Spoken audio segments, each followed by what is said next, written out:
Edward VIII and Wallis Simpson gave an interview a long time ago, and yes, their body language reveals not only the dynamics of their relationship, but also the similarities with a certain Montecito couple that I'm about to mention. Welcome back, my body language buddies. My name is Jesus Enrique Rosas. I'm the body language guy. And before we begin, I want to invite you to my locals community, where I will be sharing videos, articles, and more material that I won't be sharing anywhere else. You can join for free with the link in the description of this video and also support my channel there. So I've made this commentary a couple times, not only in the similarities of dresses, attitudes, body language too, between specifically Meghan and Wallis Simpson, and also between Harry and Edward VIII. But in this case, we have an interview that gives us further insights, and yes, it looks a lot like the Oprah interview. But just to refresh your memory, there are many instances that we have seen these two couples in similar attitudes, not to mention this kind of touches, like, I have to acknowledge that I was pushing things a bit here, but it looks a lot like that touch when Meghan in that Oprah interview told Harry to just, she didn't tell him anything. She just signaled touching his arm, and he promptly shut up. Like, I had to shut my mouth because Meghan is talking. You know, the kind of influence that Meghan has over Harry. But, so many patterns that we've seen in these two couples, and especially when we see not only Wallis' playful attitude and Meghan's playful attitude to the public, to the audience, to the camera, for example, in this case. Well, in this case, Meghan is not looking directly to the camera. We have enough instances of that. But we don't know why both Edward and Harry always look like a bit, should I say, miserable, sad, down. And it's this pattern that happens all the time. Not all the time, might be 95%, 90% of the time. Meghan fans have made a point that Harry has his laughing moments too, but they are so few and far between, and mostly when Meghan is not around, which is, quite odd, if not disturbing at the same time. And yes, those patterns that both Edward and Harry being just lost in their thoughts, serious and not engaging in the moment, like they don't want to be there. What do you think they will be thinking at that moment? I would like to read your opinions, your insights in the comments. And of course, there are also other pictures that are just plain coincidence. But we cannot deny that recollections and descriptions of Wallis Simpson and Edward VIII. For example, thanks to Leslie Clark on Twitter, the Duchess, this is about Wallis Simpson.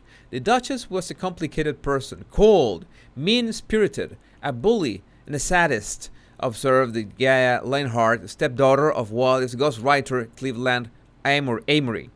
My parents found the Duke not very bright, a wimp, and basically a very sad man.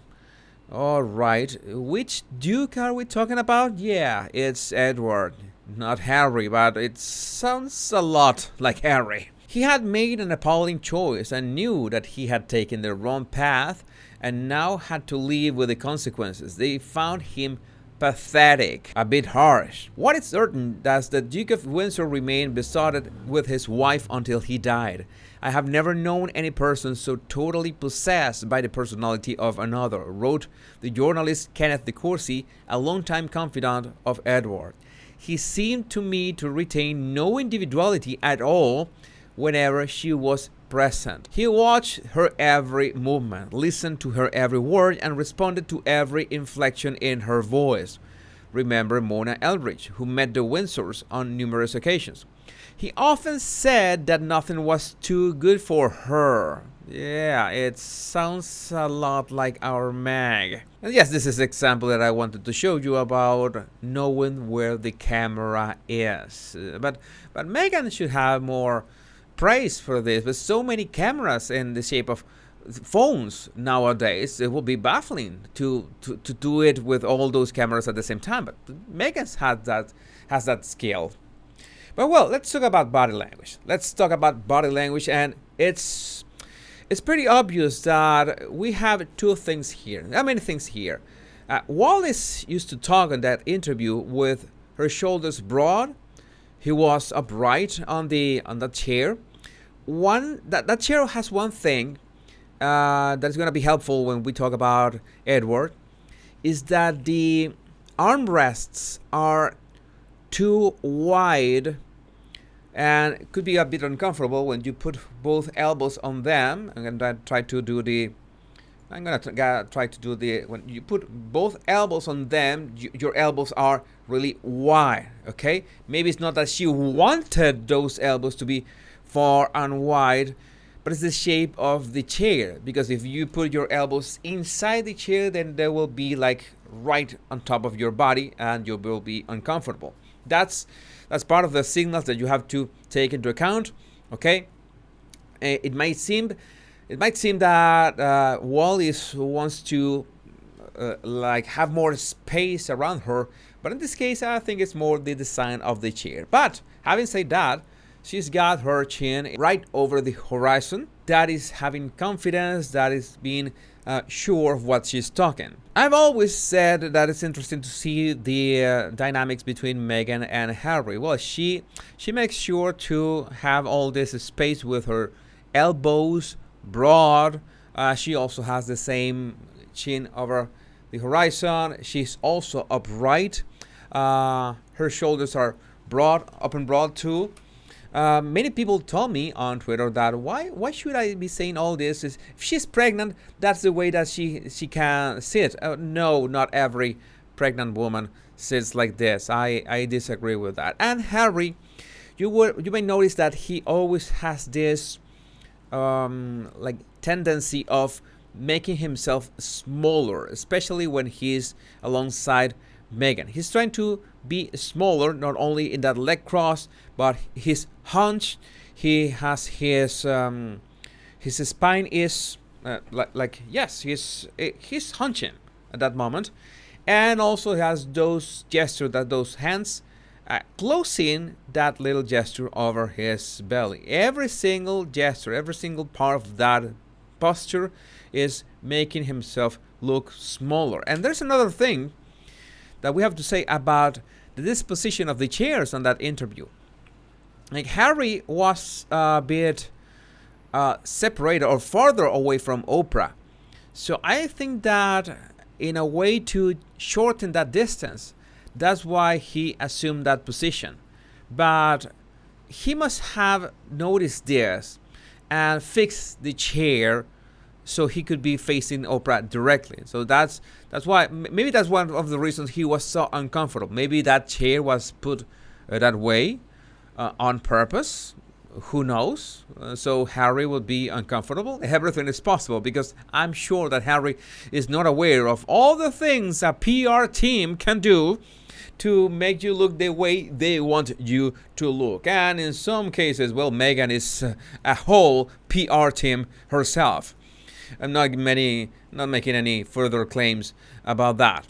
But we also have that attitude. Notice that Edward's chin in here is it's not with the horizon, but pointing a bit downwards. Okay, and his gaze almost all the time he's looking down. Something that is just not right for a man that is usually looking. We should be looking always straight. We should never. It's a recommendation. My male friends that are watching, my male body language buddies, we should always be looking, okay, into the horizon. If you want to rest your eyes, look to the sides. Of course, you can look down every now and then, but not all the time, like in this interview. All the time was Edward was talking and he was like looking down. That's what I'm talking about. That's exaggerating the gesture. It's like when someone is talking to you and they are constantly with their eyes like looking down, like ashamed.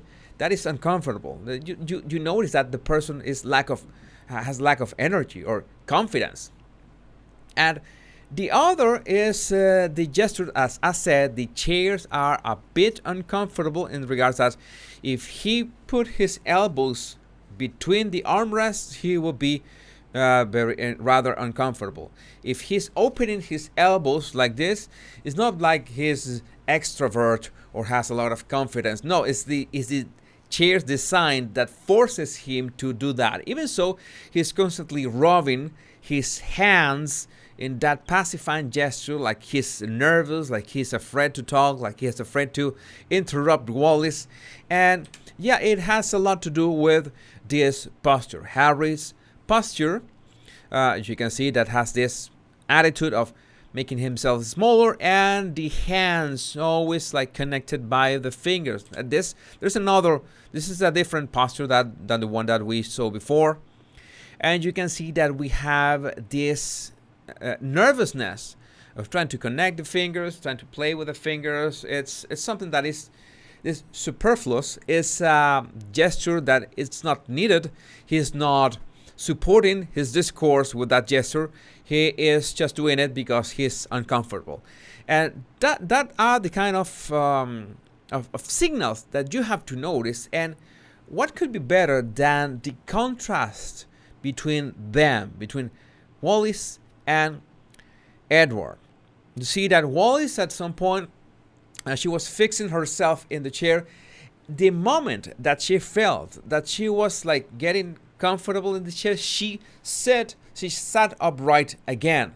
Like, and you see that attitude, that instant moment. I know that's a picture, but it's a good representation of her attitude throughout that interview.